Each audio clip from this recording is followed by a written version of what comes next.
Hər vaxtınız xeyir müəllimlər, hər birinizi salamlayıram. Mən Kurikulum təlimçisi Xalidə Bəzadə. Bugün sizlər üçün təlim üsullarından biri olan şəxsi jurnallar haqqında məlumat verəcəm. Məlumat verməzdən öncə nəzərinizə çatdırım ki, kanalımıza abunə olmağı, bildirimləri açıq saxlamağı unutmayın. Həmçinin kanalımızın linkini maksimum paylaşın ki, digər müəllimlər də faydalana bilsin. Deməli, təlim üsullarından biri olan şəxsi jurnallar haqqında sizə məlumat verəcəm. Bu üsul şagirdlərin dərsdə öyrəndiklərini, yazdıqları, qeyd elədikləri bir üsuldur. Adından da göründüyü kimi şəxsi jurnallar. Yəni, hər bir şagirdə aid olan bir jurnaldır. Burada şagirdlər dərslə bağlı qeydlər aparırlar. Bu qeydlər həm gündəlik, həm də həftəlik ola bilər. Şagird yazdığı qeydləri sonda ümumiləşdirir. Əvvəlki qeydləri ilə hazırki bilik və bacarıqlarını müqayisə edir və burada öz inkişafını da deməli görmüş olur. Müəllim isə jurnalları nəzərdən keçirir, davamlı olaraq şagirdlərə rəy verir. Bu üsul şagirdin yazı bacarığını, metakognitiv bacarıqlarını, özünü qiymətləndirmə bacarığını inkişaf etdirir. Nümunəyə gəldikdə isə sizin üçün nümunə hazırlamışam. Deməli, burada birinci gün haqqında qeyd var. Müəllim, daha doğrusu şagird burada tarixi, fəni, mövzunu qeyd edir. Deyək ki, riyaziyyat dərsidir. Mövzu da kvadrat mövzusudur. Şagird burada kvadratla bağlı deməli məlumatlar yazır ki, bugün kvadratı öyrəndik.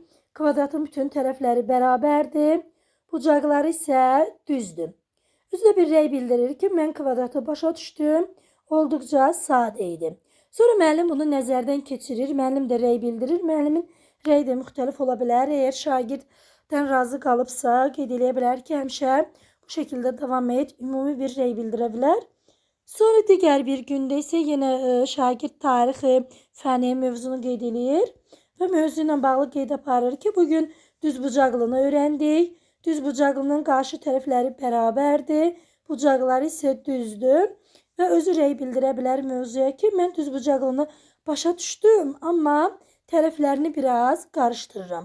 Sonra müəllim təbii ki, bunu nəzərdən keçirərək şagirdə rəy bildirə bilər ki, daha çox çalışaraq düzbucaqlını da öyrənə bilərsən. Sonra həftəlik burada müqayisə var. Burada artıq şagird qeydlər aparır ki, kvadrat və düzbucaqlını bu həftə keçdik. Əvvəlcə sadəcə kvadratı daha yaxşı anlayırdım. İndi isə düzbucaqlını da artıq daha yaxşı anlayıram. Çünki şagird tapşırıq həllindən sonra artıq mənimsəməyə başlayır mövzunu. Və burada da artıq müəllim də şagirdə rəy verə bilər ki, səndə irəlilə işlər var, həmişə belə davam et, çox çalış. Bu şəkildə deməli müəllim də rəy bildirə bilər. Deməli, şəxsi jurnallar haqqında da bu qədər müəllimlər. Ümid edirəm ki, sizin üçün faydalı oldu. Öz fikirlərinizi rəy bölməsində bildirməyi unutmayın. Həmçinin öz tələblərinizi, təkliflərinizi, iradlarınızı da bildirməyi unutmayın.